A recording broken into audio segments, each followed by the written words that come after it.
1 de octubre de 1975. Cientos de miles de españoles se han concentrado en el lugar acostumbrado para estos casos, la Plaza de Oriente de Madrid, para aclamar al hombre al que consideran su caudillo.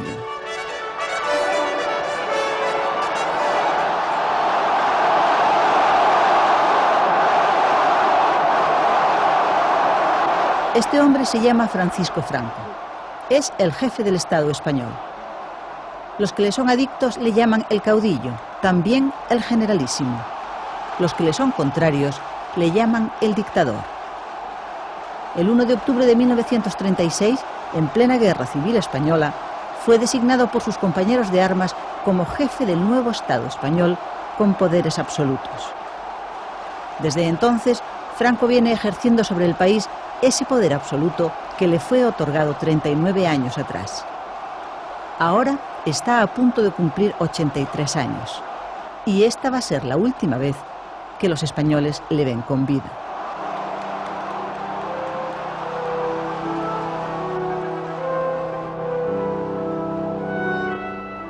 La concentración de este año se produce además en circunstancias políticas especialmente difíciles.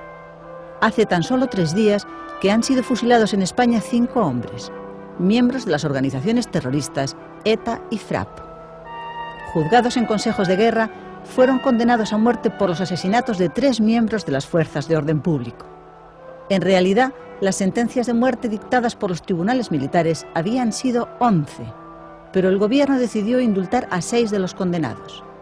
Con ello, el régimen esperaba que la reacción internacional por los 5 fusilamientos no fuera demasiado virulenta.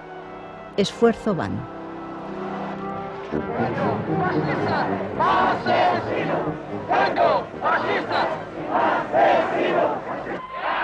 Los gobiernos democráticos reaccionan con indignación no disimulada, y las calles de las capitales europeas se llenan esos días de manifestaciones contra el régimen franquista. Pero es en Lisboa donde se producen los efectos más devastadores de las protestas contra Franco y contra los 5 fusilamientos.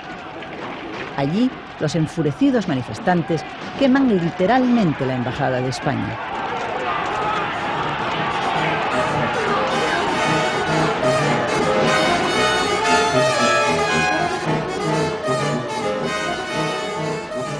En pocas horas, la legación diplomática española ha quedado completamente destruida.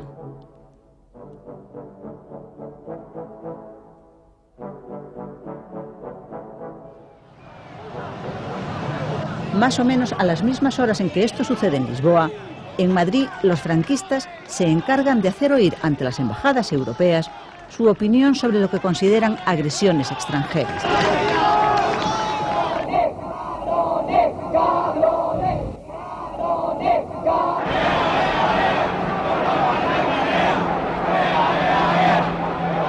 Este es el crispado clima político que hace que ese día 1 de octubre los franquistas acudan a la Plaza de Oriente no solo a testimoniar personalmente a Franco su apoyo entusiasta, sino también a hacer una demostración de fervor patriótico frente a la hostilidad extranjera. Atención, españoles, habla Su Excelencia el Jefe del Estado. Todo lo que en España y en Europa se ha armado obedece a una conspiración masónica y cierrista en la clase política, en contubernio con la subversión comunista, terrorista en lo social, que si a nosotros nos honra, a ellos les envilece.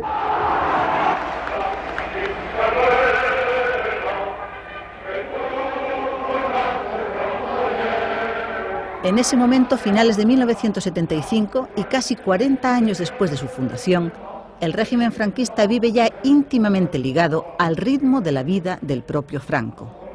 El movimiento, el partido único en el que se sustentó la vida política del régimen desde el final de la Guerra Civil, no es ya políticamente operativo. Ha perdido su vigor. Y muchos de quienes sostuvieron sus estructuras políticas durante años lo abandonan en sus últimos momentos, conscientes ya de que el futuro se va a recorrer por caminos muy distintos. Por eso, que el régimen consiga sobrevivir después de la muerte de Franco, cuyo deterioro físico es ya evidente, es la tarea más importante y más difícil que se plantean quienes todavía creen en el franquismo como fórmula política adecuada para España. Después de Franco, ¿qué? Es la pregunta ya tópica en España. Después de Franco, las instituciones. Es la respuesta también tópica del franquismo.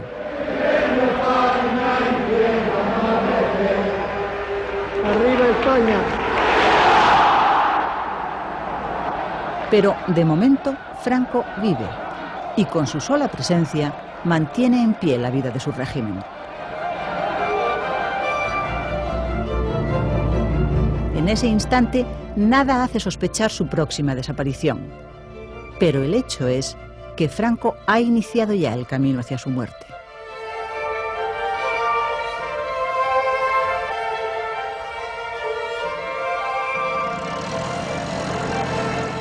En el verano de 1974, cuando una tromboflebitis le obligó a ingresar en el hospital, Franco lo había dejado ya perfectamente claro a su mujer y a su hija.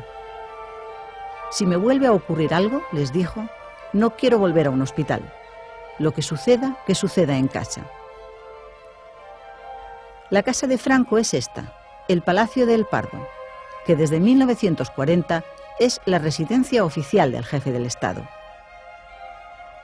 En estas habitaciones se van a desarrollar, pues, los primeros episodios de una larguísima agonía que acabó contraviniendo en todo el modo en que Franco hubiera deseado morir. Yo tuve ocasión de ser testigo y oyente de unos comentarios de Franco sobre la muerte. Se había producido el fallecimiento repentino del conde de Ruiseñada, persona a la que Franco tenía pues una gran estima. Y comentándola, dijo, y eso sí lo recuerdo textualmente, a mí me gustaría morir en el oficio, cumpliendo el deber, a bien con Dios y en una hora corta. Comprendo, dijo que es pedir demasiado, pero no deja de ser una petición razonable. Y cada uno de los que estábamos allí estábamos muy distantes de imaginar la trágica y larga agonía que después iba a tener que sufrir.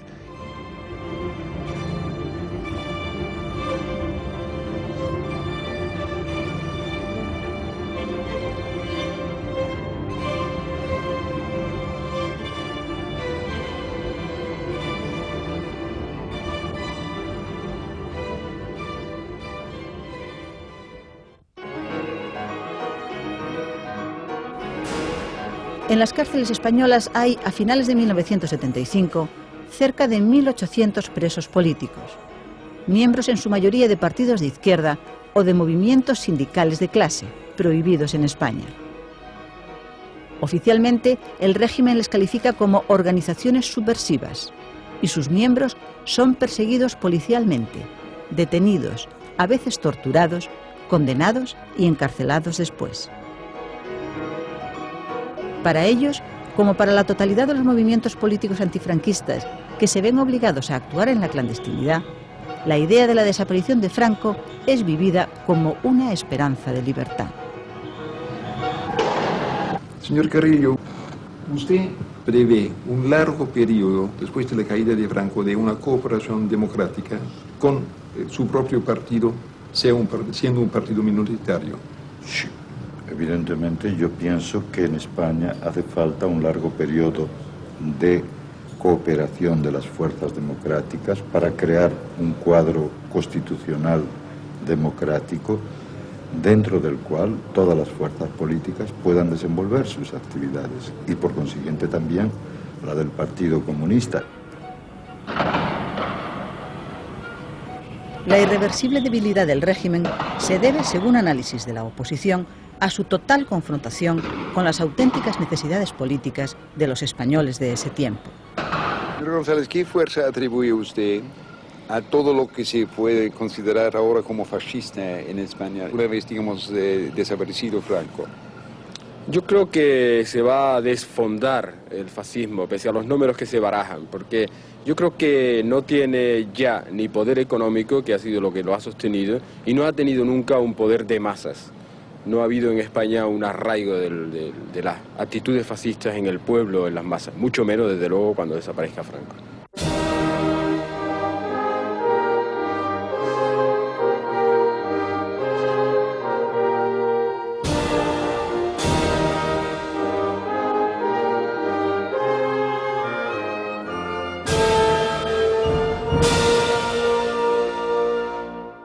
...4 de octubre de 1975... Franco celebra su santo. Estas imágenes, obtenidas por el equipo de investigación de Antena 3, se hacen públicas hoy por vez primera. El 1 de octubre, fecha de la concentración en la Plaza de Oriente, fue la última vez que los españoles vieron a Franco vivo. A partir de entonces, no se volvió a emitir en España ninguna imagen del jefe del Estado. Su aparición aquel día en el balcón del Palacio Real había hecho muy evidente el deteriorado estado físico de Franco, un anciano que padece Parkinson desde hace años. Aunque conserva la cabeza clara, la enfermedad ha afectado visiblemente a sus reacciones físicas y al control de sus emociones. Últimamente llora con facilidad. Además, en los últimos días duerme mal y está intranquilo. Los repetidos intentos infructuosos del Papa Pablo VI de hablar por teléfono con Franco para pedirle clemencia para los condenados a muerte y la posterior condena pública por parte del pontífice de los 5 fusilamientos le han alterado especialmente. Franco se ha sentido golpeado por la actitud del Papa. No solo se sentía golpeado, yo creo que se sentía traicionado. Cuando el Papa en la ventana del Ángelus, aquel trágico domingo, después de los fusilamientos, dijo: la vida es sagrada y nadie la puede quitar, condenó tajantemente la actitud de los fusilamientos, la actitud del régimen y el comportamiento con los fusilamientos. Los mismos obispos que estaban en Roma, y entre ellos el cardenal Tarancón, que estaban entonces en una reunión allí, una quincena de obispos, se quedaron aterrorizados. Algunos creyeron que no podían volver a España. El cardenal Tarancón no volvió directamente a Madrid, se fue a Burriana, a su pueblo, disimuladamente, pasó por Barcelona, tuvimos una reunión en Barcelona, porque las cosas se pusieron muy mal, porque él creyó que ya Franco tomaría una actitud absolutamente de revancha contra la Iglesia. No fue así, no pasó nada. Es decir, Franco se lo guardó.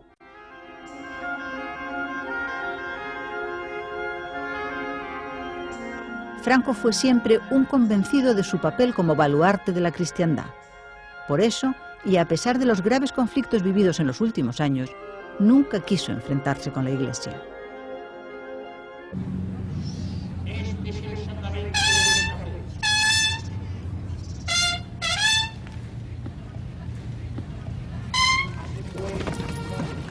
El ejército es el apoyo más firme que le queda al régimen franquista. Sin embargo, las Fuerzas Armadas no son ese bloque sin fisuras dispuesto a defender hasta el final al régimen nacido de la Guerra Civil. Hace tan solo 3 meses han sido detenidos varios jóvenes oficiales de gran prestigio entre sus compañeros de armas.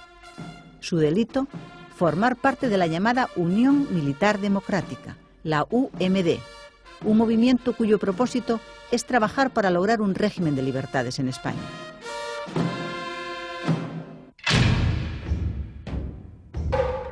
En ese mismo mes de octubre de 1975, uno de los oficiales de la UMD que no pudo ser detenido hace en París unas declaraciones que suponen un durísimo golpe para la imagen de unidad de las Fuerzas Armadas que hasta ahora se había ofrecido al país.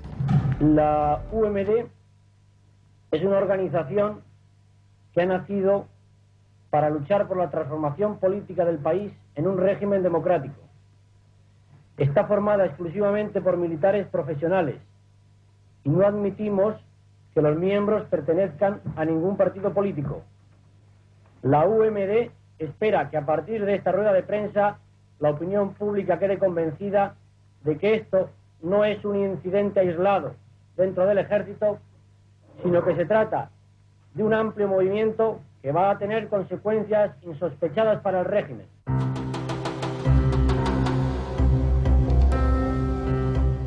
Pero la preocupación más grande del ejército, y del gobierno también, está sin embargo en el Sáhara español, donde las tropas españolas están siendo hostigadas desde Argelia y sobre todo desde Marruecos, en una escalada de ataques, atentados, sabotajes y secuestros.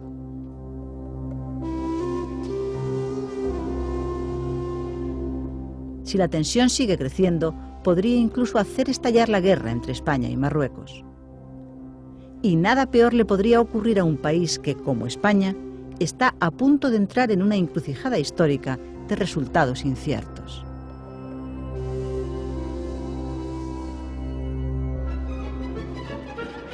Franco va a estar pendiente del problema del Sáhara mientras le quede salud. Pero la salud es precisamente lo que se le acaba por momentos. Su deterioro físico es evidente para quienes están próximos a él. Entre estas imágenes tomadas el día de su santo y estas otras tomadas 8 días después y que tampoco fueron nunca hechas públicas, Franco ha sufrido una pérdida notoria. Es el día 12 de octubre. En el transcurso de este acto, Franco sufre un enfriamiento. Eso va a desencadenar el proceso que le llevará a la muerte.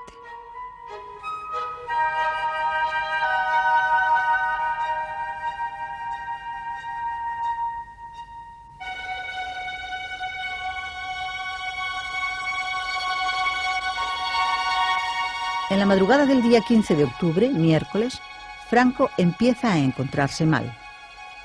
Tiene un dolor en el pecho que se extiende por los brazos. Está sudoroso y siente angustia. Su médico de cabecera, doctor Pozuelo, le da un calmante y vuelve a dormirse. Aparentemente solo ha sido un susto. En realidad, es el principio del fin.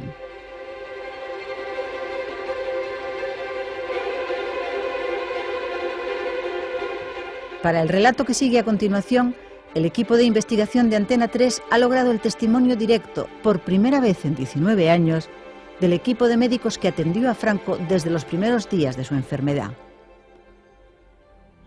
Aún antes de que el anterior jefe del Estado hubiera dejado de existir, los médicos que le atendieron habían sellado un pacto de silencio que nunca hasta ahora habían roto.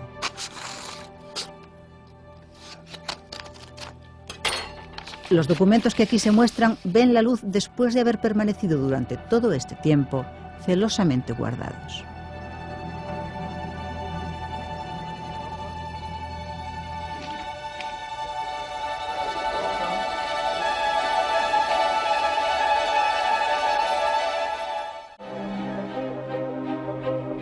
En la mañana del miércoles 15 de octubre, la enfermera que atiende habitualmente a Franco acude al Hospital de la Paz en busca de un electrocardiógrafo para llevarlo al Palacio del Pardo. Al jefe del Estado se le va a hacer un electrocardiograma después del malestar que ha padecido esa noche. Es una mera comprobación de seguridad. El doctor Vitalaza, jefe del Servicio de Cardiología de la Paz, le pide a la enfermera que, cuando pueda, le traiga un trozo del electrocardiograma de Franco. Para guardarlo como recuerdo, dice el doctor. Bueno, a la mañana siguiente yo estaba pasando la consulta como la vez anterior, vino la enfermera, me trajo el rollito del electrocardiograma, me lo metió aquí en el bolsillo de arriba. ¿Pasa algo? No, nada. Pues, muy bien, yo seguí pasando visita y cuando terminé sobre la 1:30 o cosas así la consulta, pues bueno, aquí ya saqué el rollo y me puse a ver el electrocardiograma. Caray, un electrocardiograma francamente normal, aquí hay un infarto. Entró el doctor Mínguez por ahí en la consulta y dije, mira este electro, a ver qué te parece. Bueno, pues nada, un infarto. Yo, bueno, pues este electrocardiograma es de Franco. Este es el electrocardiograma en el que los médicos detectaron por vez primera que el corazón de Franco estaba fallando. El doctor Vitalaza me dijo, ¿te parece? Hay que decírselo a Cristóbal, a su yerno. Dije, sí, pero estaba operando, esperamos a que terminara la intervención, y una vez que terminó la intervención le dijimos, Cristóbal, te tenemos que decir algo importante, y nos pasó a su despacho y le dijimos que su suegro tenía un infarto de miocardio por el electrocardiograma, se quedó muy sorprendido, y desde allí mismo llamó al Palacio del Pardo a decírselo a su mujer, que estaba comiendo con el general Franco aquel día. Y le explicó que su padre tenía un infarto, que no se lo dijera, le preguntó cómo estaba, le dijo, pues está tranquilo, está comiendo. ¿Y qué está comiendo? Pues pote gallego. Y además ha comido 2 platos, en fin, dijimos, porque mira, que deje de comer, que se vaya a la cama, no le digan nada, que ahora voy a ir con unos médicos a verlo y a hablar con él. Así empezó todo. Son cerca de las 3 de la tarde cuando los médicos convocados por Cristóbal Martínez Bordiú, yerno de Franco, se dirigen, cada uno en su coche, al Palacio del Pardo. Son los cardiólogos Vitalaza y Mínguez y el analista Gómez Mantilla. Ellos, junto con el doctor Pozuelo, su médico de cabecera, van a ser los encargados de darle a Franco la noticia de su estado. Cuando llegamos al Pardo, Franco ya estaba en su cama, estaba inquieto porque, claro, no era normal que entráramos 3 médicos a su habitación. ¿Qué pasa? Y Cristóbal Martínez Bordiú pues le dijo que, en fin, que después del electrocardiograma y las exploraciones que se habían hecho, estos señores, refiriéndose a nosotros, pues dicen que tiene usted algo, que tiene de coronarias, tiene una afección de coronarias y que tiene que guardar reposo. Se quedó reflexionando sin contestar, como hacía todas las preguntas y todas las consideraciones que se le hacían, se quedaba un rato como elaborando mentalmente la respuesta. Pero bueno, ¿qué es lo que pasa? Pues que ha tenido usted, no le dijimos la palabra infarto, sino pues un episodio coronario que requiere pues tranquilidad, reposo, desentenderse de preocupaciones, estar relajado mentalmente y sin actividad física. Dijo que, bueno, que él tenía sus obligaciones que cumplir y que las iba a cumplir. Entonces le dijimos que corría riesgos, que si no hacía lo que le decíamos, de estar en reposo y relajado mentalmente y físicamente, pues que corría riesgos. Y preguntó, ¿qué riesgos? Y pues le dijimos así, francamente, que riesgo de morirse. Entonces el temblor de Franco progresó, evidentemente, y nos dijo que no podía, que tenía muchos problemas, que no podía. Entonces Vitalaza le insistió con vehemencia a apoyar la almohada, que tenía que estar en reposo, incluso casi gritándole, y a lo cual incrementó el nerviosismo de Franco. No, es que usted se puede morir y usted lo que tiene que estar ahora es atontado. Así yo además se lo dije casi poco menos que cogiéndolo por las solapas del pijama. Se puso alteradísimo, temblón, muy excitado.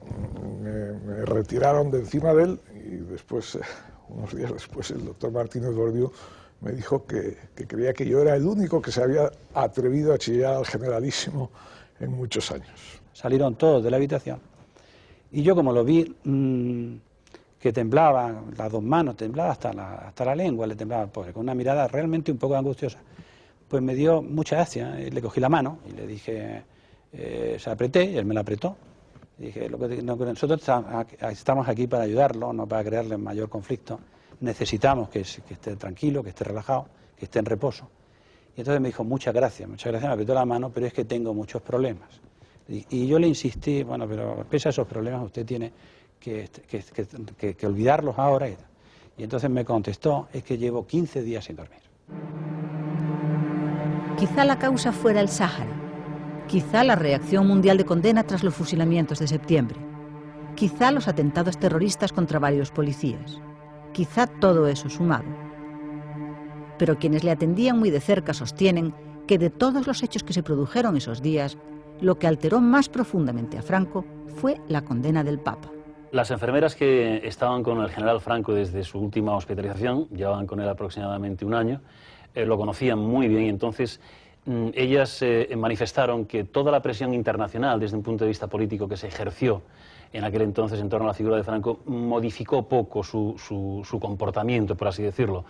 Sin embargo, desde las llamadas reiteradas de Pablo VI pidiéndole clemencia para aquellos condenados a muerte y que finalmente fueron ejecutados, pues aquello parece ser que sí transformó en alguna medida el comportamiento del general Franco y aquello posiblemente, yo no digo que fuese la espoleta que puso en marcha todo el proceso médico que vino a continuación, pero sí representó indudablemente un cambio en la situación que el general Franco, todo esto coincidiendo evidentemente con la gripe. Los médicos redactan ese primer día a mano el diagnóstico. se les ha pedido que no utilicen la palabra infarto. Emplean, pues, el término de insuficiencia coronaria aguda. Al terminar de la redacción del diagnóstico de la enfermedad, entramos en la habitación de Franco a entregárselo. Como lo había pedido, se lo guardó y dijo que ya lo diría él a quien creyese oportuno en el momento necesario. Y a continuación añadió: me preocupa más lo que dice ese papel que lo que tengo.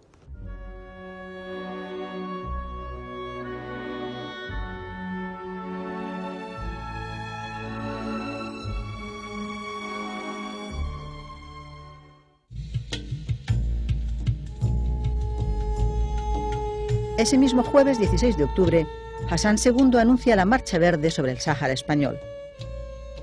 El rey de Marruecos ha cumplido finalmente su amenaza tantas veces repetida. Los preparativos para la realización de esta marcha se han iniciado hace meses y en el más absoluto secreto. Van a ser 350.000 marroquíes civiles y desarmados los que invadan a pie el territorio saharaui defendido por el ejército español. Es una presión definitiva sobre el gobierno de Madrid.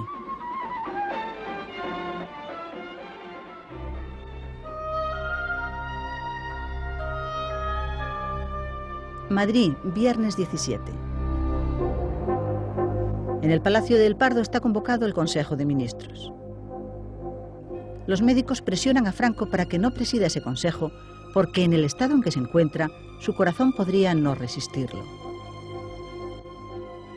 Se le dijo que se podía morir, vamos, y entonces dijo con una frialdad realmente un poco pasmosa: bueno, el que yo me muera, ¿qué importancia tiene? Es que lo dijo, el que yo me muera, ¿qué importancia tiene? Yo tengo que seguir cumpliendo los compromisos que tengo. En vista de que no consiguen convencerle, los médicos deciden instalar en una habitación contigua al salón del Consejo los aparatos necesarios para controlar a distancia el corazón de Franco durante el tiempo que dure el Consejo de Ministros. Comienza el Consejo. Son las 11 de la mañana. Nos autorizó que si era absolutamente necesario, que si se le paraba el corazón, que si teníamos fibrilación ventricular, o si interrumpiéramos el Consejo de Ministros y actuáramos como tuviéramos que actuar, dándole masaje o un choque. El presidente del gobierno, Arias Navarro, está informado de la gravedad que corre el resto del jefe del Estado. El resto del gabinete entiendo que no, aunque posiblemente el jefe de la Casa Militar y el jefe de la Casa Civil sí que lo sabían.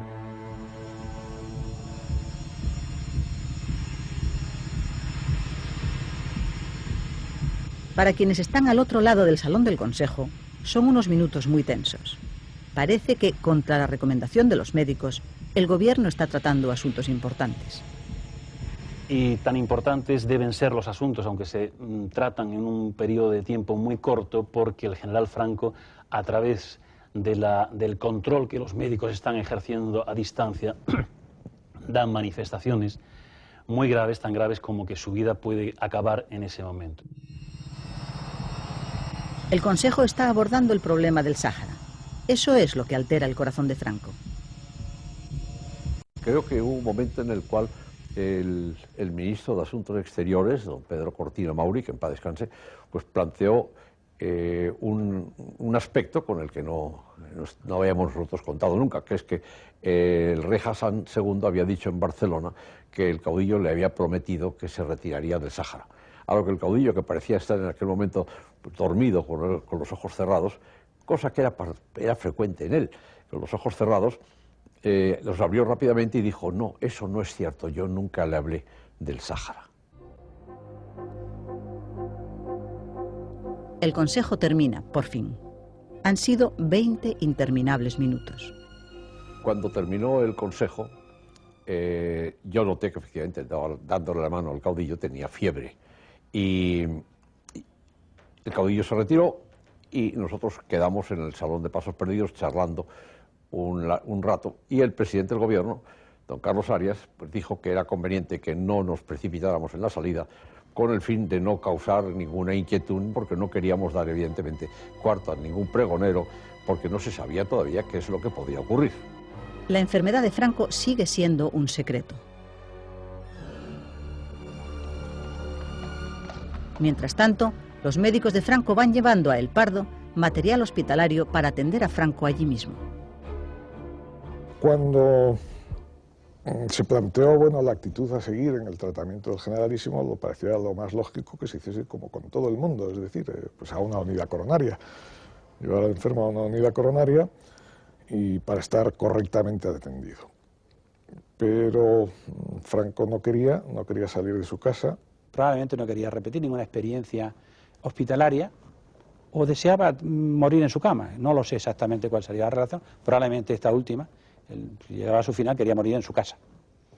Pues nos pidió que no quería salir a ningún lado y que entonces pues, nos planteamos tener que montar una unidad de cuidados intensivos deprisa y corriendo en su habitación, que fue lo que hicimos aquella tarde. El sábado 18, Franco se encierra en su despacho y escribe su último mensaje a los españoles. Es su testamento político y lo deja en un bloc sobre su mesa. Sabe que va a necesitarlo pronto porque le queda poco tiempo de vida.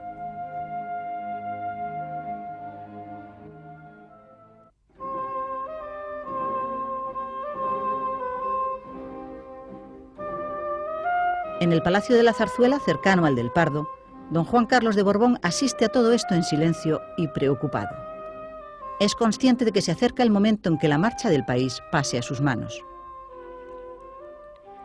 Don Juan Carlos fue designado en su día por el propio Franco como su sucesor. Y cuando Franco muera, será rey. Pero, ¿cómo va a reinar? El príncipe quiere ser el rey de todos los españoles.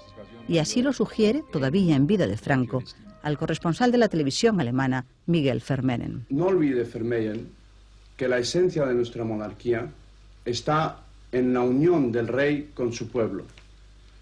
Cuando esta unión se rompe y el rey no sabe interpretar sus deseos y necesidades, se pierde la razón de ser de la institución. Don Juan Carlos de Borbón no sabe en esos momentos si va a lograr alcanzar su sueño, reinar sobre una España en democracia. Pero ya tiene en mente algunos nombres en los que quiere apoyarse para que ese sueño se haga realidad. Esto era realmente a principio, se puede decir, de la transición, en octubre de 75. Yo tenía una audiencia con don Juan Carlos, que era en aquel entonces todavía el príncipe de España. Y yo vine realmente para contarle de lo que había visto en Portugal, donde habíamos estado filmando. Pero resultó que en la audiencia no hablamos nada de Portugal, porque el príncipe ya al entrar me dijo, tú sabes, Franco ha sufrido un infarto esta madrugada. De esto el público y yo incluido no sabíamos nada. Y me dijo muy emocionado, ahora ya no es cuestión de semanas, sino de semanas. Entonces yo le dije, bueno, una cortesía, le dije, bueno señor, entonces usted sabe que nosotros todos estamos esperando mucho de usted. Entonces él me lo cortó y dijo, mira, ¿tú conoces a Adolfo Suárez? Yo me quedé sorprendido porque Adolfo Suárez era un hombre prácticamente desconocido, pero yo sí lo conocía, efectivamente, entonces yo le dije que sí lo conocía. Entonces él me dijo, sorprendiéndome más aún, ese señor me va a servir mucho. Y después mencionó a Gutiérrez Mellao y me dijo, ¿tú lo conoces? Yo le dije, no lo conozco. Me dijo, bueno, esto es, a mi parecer, el general idóneo para reformar el ejército español. Entonces la audiencia se terminó antes del previsto porque vino el presidente del gobierno del Pardo y yo salí con dos noticias exclusivas y sumamente interesantes, de las cuales no pude hacer uso profesional, ¿no? Porque eran tan confidenciales, ¿no? Pero me servían mucho para comprender mejor la persona de don Juan Carlos, ¿no?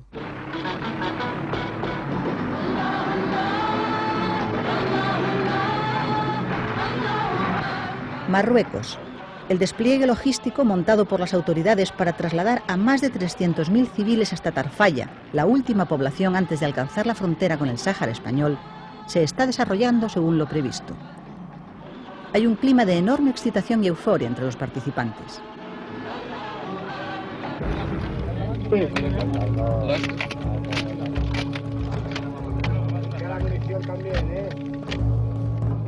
Las tropas españolas destinadas en el Sáhara esperan mientras tanto instrucciones del gobierno de Madrid. Saben que van a tener que entrar en acción de forma inminente, pero aún no se les ha dicho en qué sentido.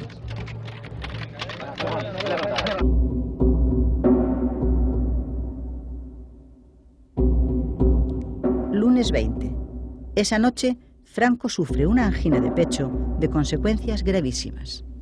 Es una situación muy grave dentro de la evolución del infarto de miocardio y el pronóstico sobre todo se ensombrece de una manera extraordinaria. En plena madrugada, los médicos telefonean al presidente del gobierno, Carlos Arias. Es imprescindible que sepa cuál es la situación.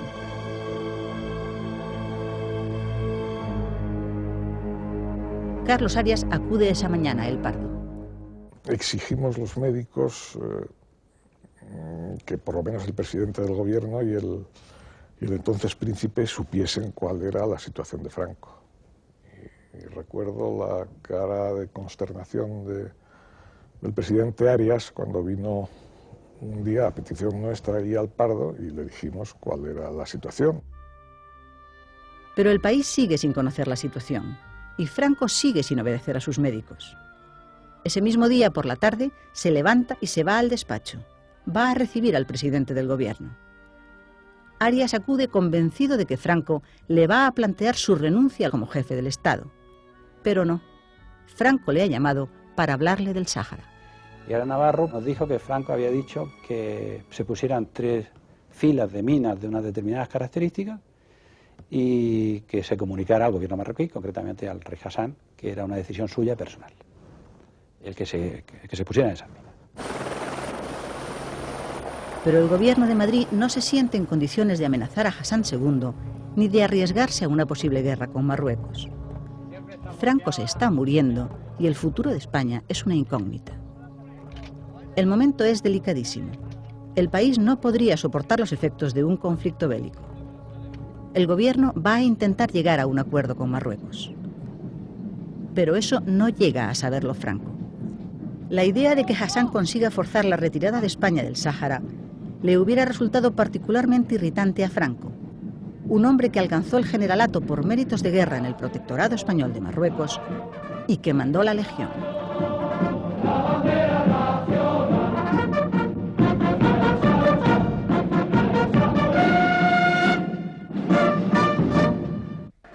El recuerdo de la Legión acompaña a Franco incluso durante su enfermedad.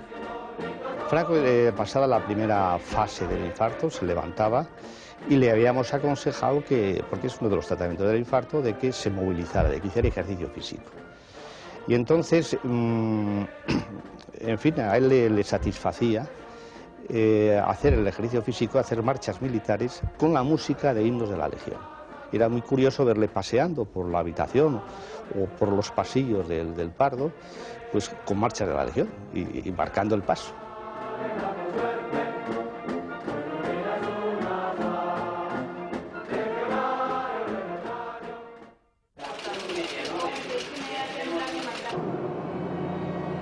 Martes 21.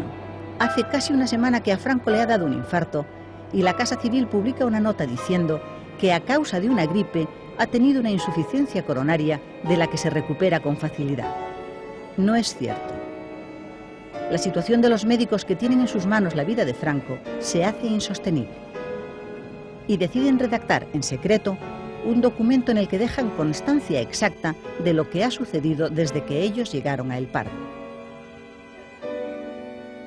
Nosotros nos estábamos muy preocupados porque en definitiva teníamos una gravísima responsabilidad personal ante nosotros mismos y ante España, ante el país. Porque estábamos atendiendo al jefe de Estado sin que nada supiera, sin saber el diagnóstico, porque él nos había impedido decirlo, nos había prohibido decirlo. Frente a esto, un médico no puede más que plegarse a la voluntad del enfermo, pero aún así nosotros, conscientes de la situación grave que estaba sucediendo en aquellos momentos, quisimos dejar constancia por escrito de, primero, la gravedad de la gravedad que estaba teniendo en ese momento el jefe del Estado, de la posible mala evolución que podría tener y reunidos todos dejamos un escrito en el cual hacíamos constar esas dos cosas, más la negativa del jefe del Estado a comunicar esto, que él ya lo comunicaría cuando fuese oportuno, y este escrito se le hizo entrega debidamente firmado al entonces jefe de la Casa Civil del jefe del Estado, que era Fuertes de Villavicencio. Además de eso, los médicos siguen presionando para que se les diga la verdad a los españoles. Les dijimos que había que informar al pueblo español. Franco era una persona muy importante y el pueblo español tenía el derecho de saber exactamente cómo estaba el jefe del Estado. Entonces, bueno, pues todo el mundo estaba de acuerdo en que eso debía ser así, y lo que sí exigimos los médicos es que la información sería enteramente veraz, que nunca se ocultaría absolutamente nada de la evolución de la enfermedad. Y lo único que nos pidió la familia posteriormente es que la palabra infarto no saliera. Desde el Ministerio de la Gobernación se da la orden a los gobernadores civiles de que se pongan en estado de alerta. Se ha puesto en marcha la Operación Lucero, un dispositivo de seguridad previsto para el momento de la muerte de Franco y que cubre todos los sectores de la vida nacional. Este es el documento que les es entregado a los más altos responsables del país con instrucciones muy precisas.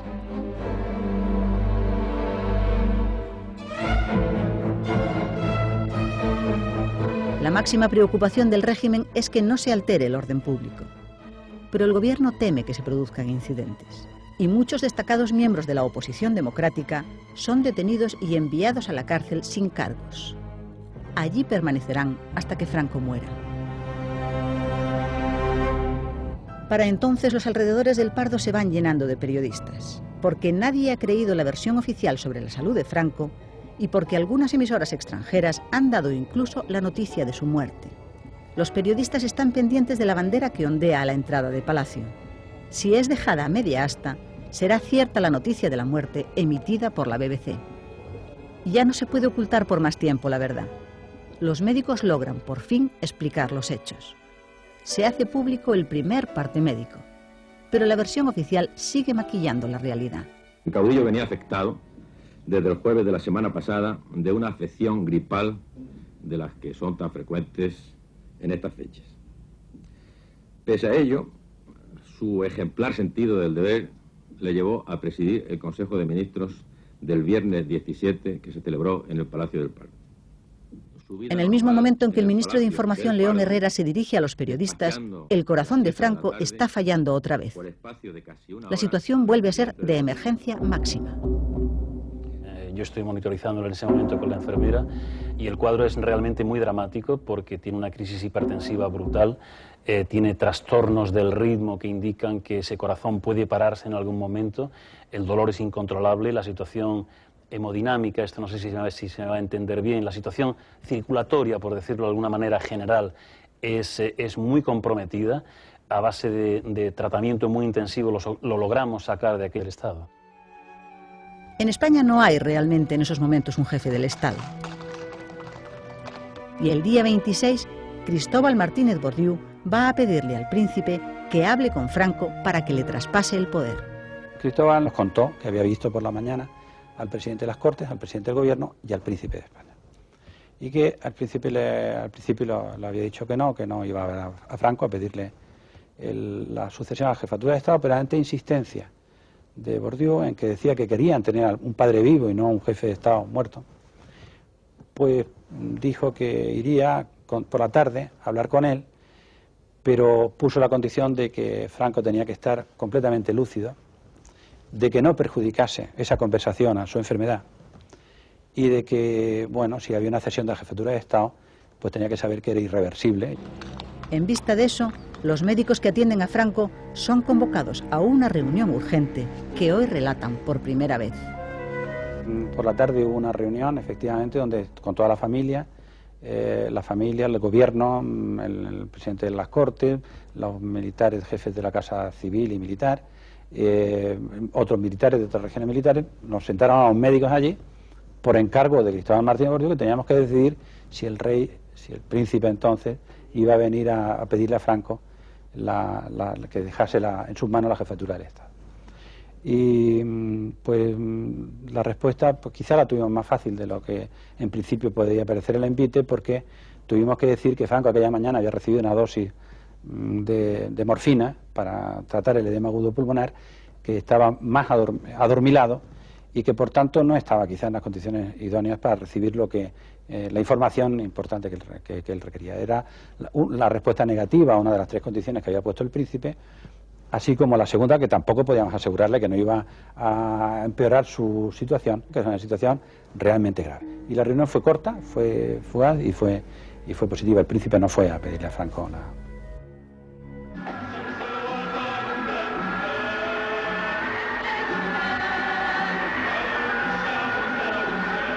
El problema del Sáhara se está poniendo al rojo. Los 350.000 marroquíes están llegando a Tarfaya, en el límite con la frontera del Sáhara español, donde se están concentrando antes de avanzar. La Marcha Verde es una amenaza cada vez más próxima. El ejército español, siguiendo las órdenes del gobierno, se ha retirado unos kilómetros hacia el interior. Pero a partir de esa franja que ha dejado libre, se han instalado 2 extensos campos de minas. Si la Marcha Verde avanza hasta ahí, habrá decenas de miles de muertos. Y España y Marruecos entrarán en guerra.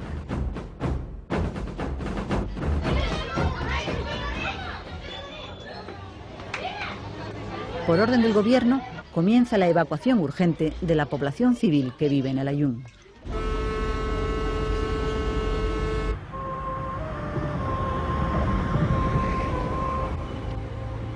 ...31 de octubre. El rey preside en el Palacio de la Zarzuela el Consejo de Ministros. La noche anterior ha tenido que aceptar finalmente la jefatura del Estado en funciones. La situación del país, con Franco a las puertas de la muerte y el Sáhara a punto de estallar, no permitía por más tiempo una jefatura del Estado vacante.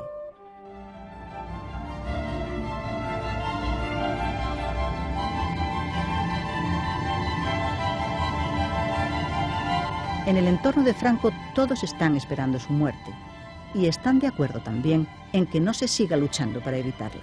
De acuerdo pues con la familia, llegamos por la petición de ellos de que no se tomase ninguna actitud agresiva, de dejarle, digamos, morir tranquilamente en su casa sin hacer ninguna cosa extraordinaria. Y esto fue así pues hasta que el cuadro se complicó con las hemorragias digestivas. Desde los primeros días de noviembre, unas hemorragias digestivas causadas por la tensión mental se han ido haciendo cada vez más intensas en Franco. Una mañana, a últimas horas de la mañana, tuvo una violentísima hemorragia digestiva por la boca, en la cual estaba la doctora Maripaz Sánchez, que lo intubó. Y antes de la intubación, a borbotones por la sangre, el pobre enfermo decía: dejadme morir en paz. Fue una frase que dijo.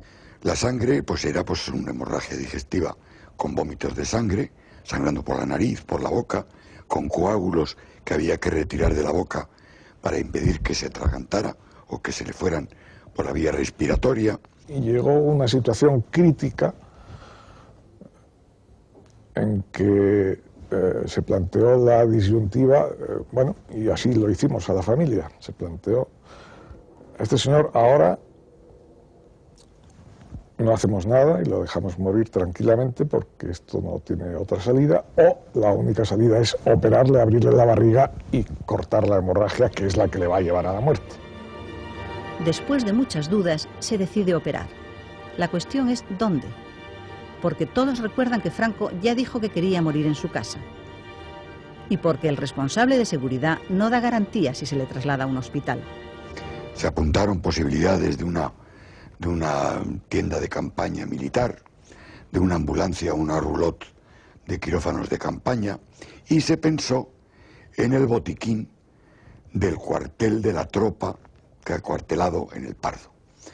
Un botiquín que estaba en desuso, que estaba convertido en un trastero, y que aquella misma tarde hubo que habilitar como quirófano.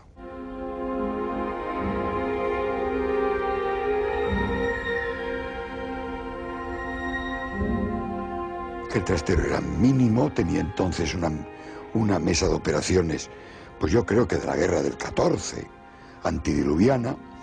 Tenía unas estanterías cerradas, porque en su momento pudo estar útil alguna vez, pero hacía muchos años que no se había utilizado. Franco se está desangrando. La necesidad de operar es urgentísima. Entre la puerta del palacio y el botiquín hay casi 1 kilómetro de distancia. Hay que llevar a Franco en ambulancia. La bajada del hospital, la cama subía de su cuarto, al no poder transportar en una camilla, porque la escalera no permitía el giro, lo transportamos en una alfombra. Lo transportamos en una alfombra.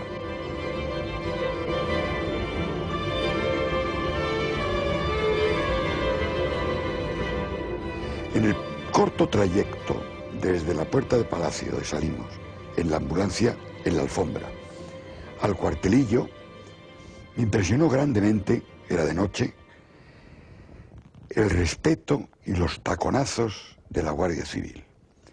Estábamos transportando en aquella ambulancia, atrévame a decirle, a un pelele humano.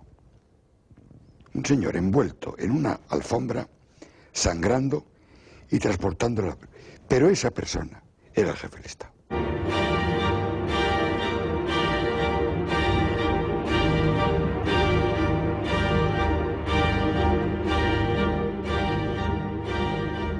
Lo transportamos a aquel sitio, sangrando. Entonces allí, desnudo, encima de aquella mesa, lleno de voces y de gritos de la gente que estaba alrededor, hicimos un poco de silencio. Entonces el generalísimo Franco estaba ahí, desnudo, repito.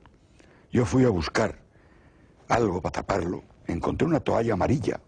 Encontré por allí, sucia, abandonada, en un rincón. Entonces con eso le cubrí. Y nos quedamos solos, el doctor Vitalaza, el padre Boulard y yo.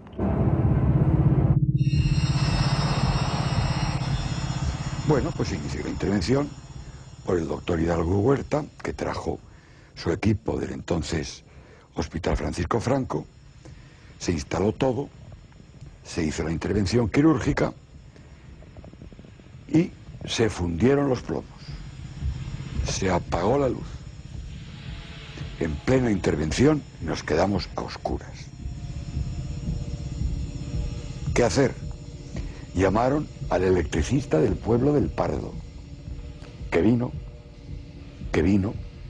pues un hombre pues que estaba en la cama y que lo despertaron para que viniera, y aquello estaba Franco con la tripa abierta, con la luz apagada, en un quirófano improvisado. Enseguida se da la orden de que todo el regimiento permanezca a oscuras.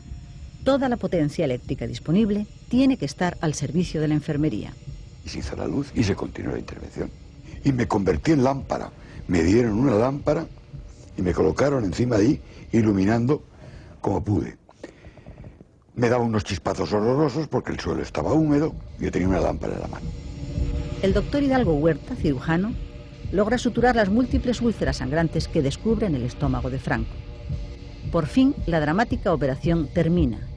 Y el hecho es que, de momento, le salva la vida a Franco. Tan es así que le salvó la vida que estaba Monseñor Boulard, ya una vez terminada la intervención, dándole las recomendaciones del alma y todavía el generalísimo anestesiado, y el doctor Alonso Castillo, que estaba sosteniendo una lamparilla de mano con la cual el cirujano lo había operado. Yo le estaba tomando el pulso y la tensión, y yo le miré, digo, Monseñor está diciendo, acoge en tu seno, Señor, el alma de tu siervo Francisco. Yo le tomaba el pulso, 80, vital, 14,8. Él estaba en aquel momento con unas constantes vitales perfectas. O sea que en aquel momento Dios no podía acoger a Franco en su seno. Es una gran sorpresa para todos los médicos que han visto a Franco literalmente en el umbral de su muerte. Pero su recuperación es tan evidente y tan rápida que de la mesa de operaciones se le devuelve a su cama en el Palacio del Pardo.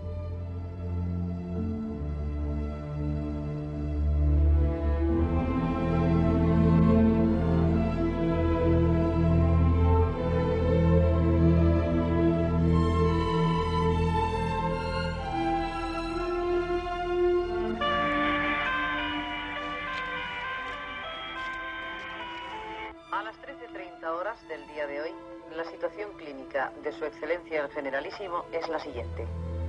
El curso postoperatorio se está desarrollando sin incidentes. Sus constantes de pulso, respiración y temperatura son normales. España entera está pendiente de lo que sucede en el Palacio del Pardo. Por motivos muy diferentes, franquistas y antifranquistas examinan detenidamente los partes médicos y escrutan cualquier signo que indique un desenlace hacia la muerte. O hacia la vida, porque algunos de sus entusiastas se resisten a admitir la idea de su desaparición. En los medios políticos franquistas circula incluso la idea de que Franco sobrevive a esto.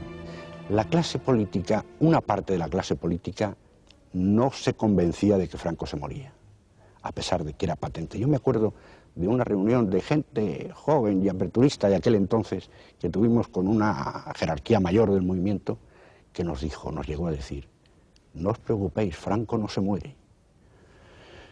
Decíamos nosotros, no era inmortal, pero lo quieren hacer inmorible. No, Franco se moría. Franco se moría y con él desaparecía toda una época.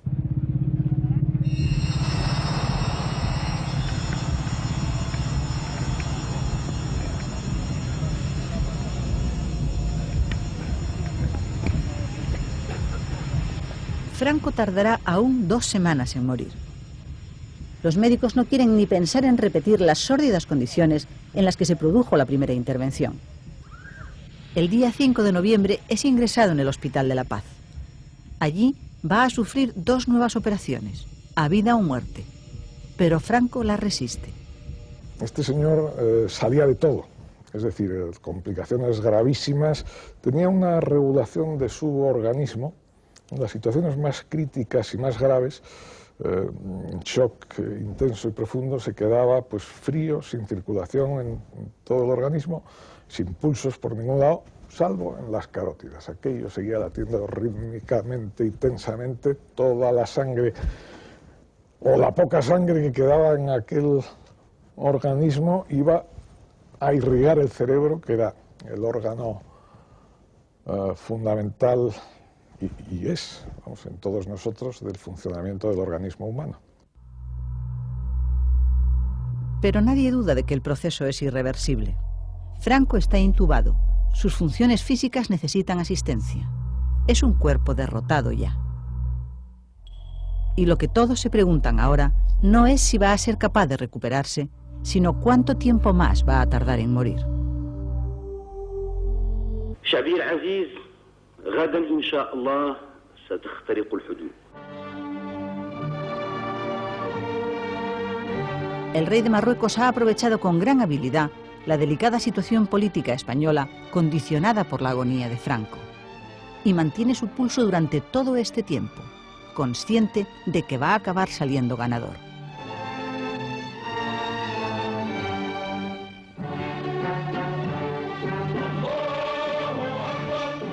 El día 6 de noviembre la Marcha Verde atraviesa la frontera del Sáhara español y sigue avanzando hacia el interior.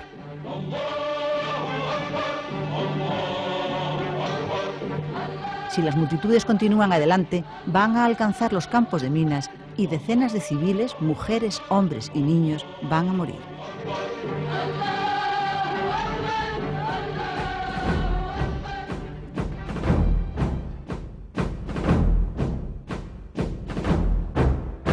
El ejército español está preparado para atacar.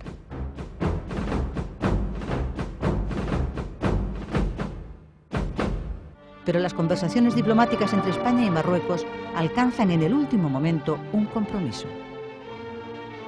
El gobierno español acepta abrir inmediatamente conversaciones sobre el futuro del Sáhara. A cambio, Hassan II dará a la Marcha Verde la orden de regresar.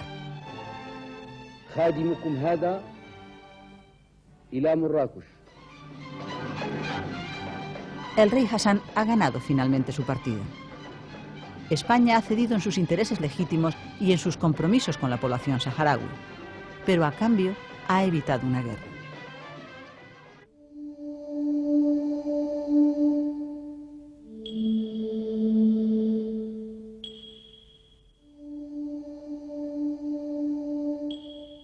La agonía de Franco está siendo interminable.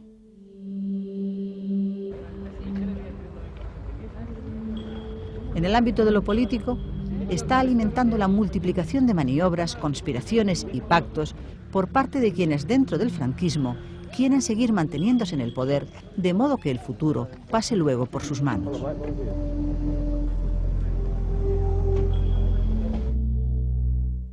Franco está ahora permanentemente sedado. Los médicos que le atienden son acusados de estar prolongando innecesariamente y por razones políticas la vida del enfermo. Ellos, entonces y ahora, lo desmienten. Para la actuación médica de todos los médicos, de todos nosotros, no influyó absolutamente nada, ni hubo, ni por parte de la familia, ni por parte de políticos, ni por parte de militares, ninguna presión en ningún sentido para que se le prolongase la vida a Franco.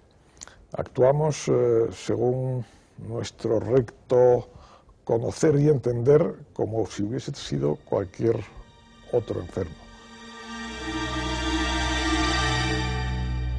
En la noche del día 19, el jefe del Estado es prácticamente un cadáver. La noche en que falleció, pues me tocó a mí quedarme allí en La Paz. Y bueno, pues en el monitor se veía el electrocardiograma, que se fue deteriorando y hasta que se paró. Son las 3 menos 20 de la madrugada del 20 de noviembre de 1975.